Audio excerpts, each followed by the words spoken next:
ഒരു കമന്റ് കണ്ടതാണ്. ആള് 10ാം ക്ലാസ്സിലാണ്, ആൾക്ക് IPS ഓഫീസർ ആവാനാണ് താല്പര്യമുള്ളത്.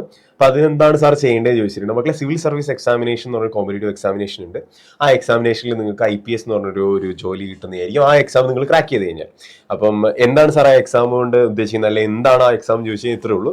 നിങ്ങൾ 21 വയസ്സായി കഴിഞ്ഞാൽ നിങ്ങൾക്ക് ആ എക്സാം അറ്റൻഡ് ചെയ്യാൻ പറ്റും. അതുപോലെ തന്നെ അതിന്റെ എലിജിബിലിറ്റി ക്രൈറ്റീരിയ ആണ് പറയുന്നത്. 21 വയസ്സായി കഴിഞ്ഞാൽ നിങ്ങൾക്ക് എക്സാം എഴുതാൻ പറ്റും. ഒരു 3 സ്റ്റേജസോളം ഉണ്ട് അതിന്. ആദ്യം നിങ്ങൾ അതിന് പ്രിലിംസ് പാസ്സാവുക, അതിന് 2 പേപ്പർ ഉണ്ട്. അതിനുശേഷം നിങ്ങൾ മെയിൻസ് പാസ്സാവുക, ദെൻ ഇന്റർവ്യൂ ആണ്. ഈ 3 സ്റ്റേജും കൂടെ നിങ്ങൾ കഴിഞ്ഞാലേ മാത്രമേ നിങ്ങൾക്ക് എന്താവുള്ളൂ, സിവിൽ സർവീസ് എക്സാം നിങ്ങൾ പാസ്സാവുള്ളൂ. അപ്പം 10ാം ക്ലാസ് പഠിക്കുകയാണ്, ആളുടെ ആഗ്രഹം IPS ആണ്, സാറിന് മനസ്സിലായി. പക്ഷെ നിങ്ങൾ ഇപ്പം എന്താ ചെയ്യേണ്ടത് വെച്ചിട്ടുണ്ടെങ്കിൽ, ആഗ്രഹം മനസ്സിൽ വെച്ചോളൂ. ഇപ്പോഴത്തെ നിങ്ങൾ വേറൊന്നും ചിന്തിക്കേണ്ട കാര്യമില്ല. ഇപ്പോഴത്തെ നിങ്ങളുടെ മനസ്സിലുണ്ടാവേണ്ടത് SSLC നല്ല കിഡിലോസ്കി ആയിട്ട് പഠിക്കുക, നല്ല എൻജോയ് ചെയ്ത്. ആ മൊമെന്റ്സ് ഒന്നും പിന്നെ തിരിച്ചു കിട്ടില്ല മക്കളെ.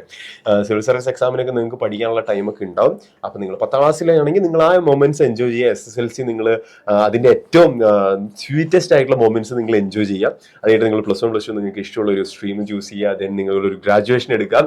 ഡിഗ്രിയാണ് ബേസിക്. ഏത് ഡിഗ്രിയോ, ഇന്ന ഡിഗ്രി എന്നൊന്നുമില്ല, ഏതെങ്കിലും ഒരു ഡിഗ്രിയാണ്. അതിൽ പാസ് ഉണ്ടായാൽ മതി. നിങ്ങൾ ഡിഗ്രി പാസ്സായാൽ മാത്രം മതി സിവിൽ സർവീസ് എക്സാമിന് എഴുതാനുള്ള ഒരു എലിജിബിലിറ്റി ആയിട്ട് പറയണം. അപ്പോൾ സാറിന്റെ പേഴ്സണൽ ഒപ്പീനിയൻ ആണ്. ഇപ്പം എൻ്റെ മക്കൾ SSLC നന്നായിട്ട് കോൺസെൻട്രേറ്റ് ചെയ്യുക, നന്നായിട്ട് പഠിക്കാം.